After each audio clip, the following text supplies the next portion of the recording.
Hi everyone, welcome back to my channel. I was so excited when I came across this video by Emma's Goodies where she made sponges out of sponge cake, and I thought it was just such a creative and brilliant idea, and I knew that I needed to try it out for myself. So first, in order to make these sponge-shaped cakes, I followed her recipe, which I'm going to link down below so you can follow along and check it out for the exact quantities. So to start it off, I combined my softened butter with my white sugar, and once that was fully combined, I added in the eggs one at a time, mixing in between each egg addition.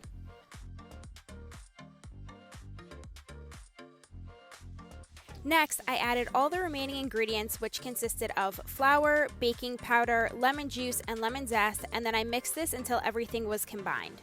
I was a little nervous that the batter would be kind of clumpy because after I mixed the eggs in, it did look like it was separated a bit, but once I added in the remaining ingredients, it came together and it was a really nice and smooth cake batter.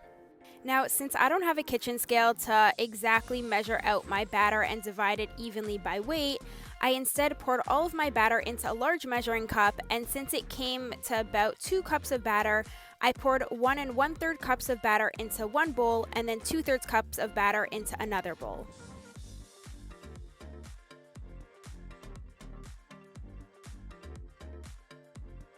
Once I split my batter, I dyed the bigger bowl, which had 1 1/3 cups of batter in it, yellow to act as the bottom of the sponge.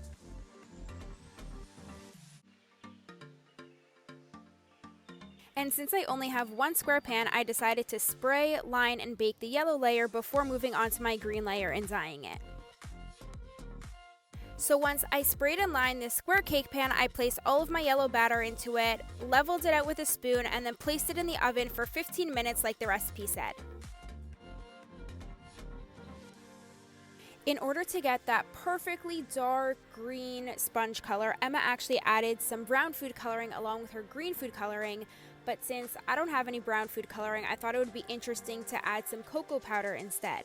So after I fully incorporated that green food coloring, I added about half a teaspoon of cocoa powder into the mix, and I was super impressed with the color at the end of the day. It was an exact replica of the green color that you see on top of a sponge.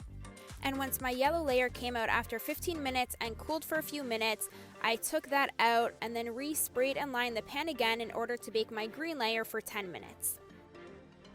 Once both of your cake layers have cooled, you want to place about a tablespoon of neutral colored jam, I use apricot jam, on top of your yellow cake, and then flip the green cake layer on top and trim the sides. Now, in order to get that perfectly rough sponge texture, Emma actually went back with a knife and trimmed the top of her green cake, and I did the same, and trust me, it makes such a big difference in making it look like a real sponge. Now, since I know that my cutting estimation skills are not great, I did decide to use a toothpick and score the cake in order to cut 6 even slices. So I scored the cake and then I cut 2 lines across vertically and 1 horizontally in order to create the 6 even sponges.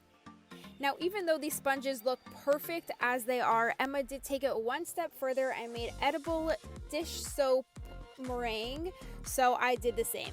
Now, in order to make that edible dish soap, you want to take 1 egg white, place it in a bowl, add a little bit of sugar, a little bit of lemon juice if you want, and then whip that up until you get a nice layer of bubbles on top. Then you just scrape off the top layer of bubbles, place it on your sponge, and you're done. I think the video speaks for itself. These are perfect edible replicas of sponges. They were super easy to make. They didn't require any piping skills or anything like that. And I highly recommend you all try making these and see for yourself just how realistic they look.